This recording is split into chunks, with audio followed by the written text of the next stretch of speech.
پچھلے دنوں ترکیہ اور شام کے اندر جو زلزلہ آیا اور اس نے جو تباہی مچائی وہ آپ سب لوگوں نے دیکھی ہوگی۔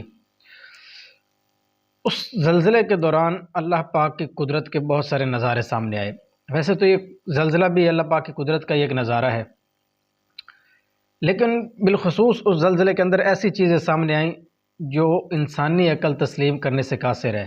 بالخصوص جو سائنسدان ہیں وہ ان چیزوں کو ماننے سے انکار کرتے ہیں، لیکن اللہ پاک نے اپنی قدرت کے وہ شاہکار وہاں دکھائے، اور ایسی چیزیں دیکھ کر اللہ پاک کی قدرت پر نہ بندے کا یقین اور پختہ ہوتا ہے کہ ایسی چیزیں جو انسانی عقل کے اندر آ ہی نہیں سکتی وہ بھی اللہ پاک کی قدرت کے ذریعے وہاں پر ہوئیں اور لوگوں نے دیکھی اپنی آنکھوں سے۔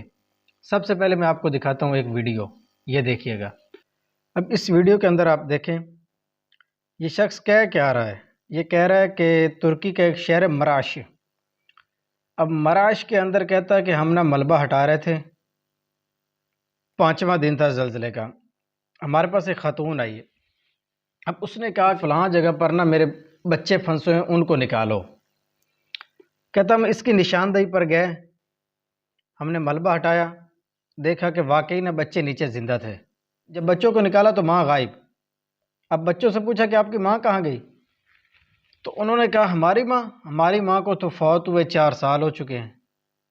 اللہ اکبر کبیرہ، غور کریں اس میں ہمیں کتنی چیزیں سیکھنے کو ملی۔ ایک تو یہ کہ ایک عورت جس کو فوت ہوئے 4 سال ہو چکے تھے وہ کس طرح اس سے آپ کو ایک ماں کی ممتا، اپنے بچوں سے پیار وہ نظر آئے گا، اور سب سے بڑھ کر اللہ پاک کی قدرت کا نظارہ کہ عورت کیسے فوت ہونے کے بعد بھی اپنے بچوں کی مدد کے لیے آئی۔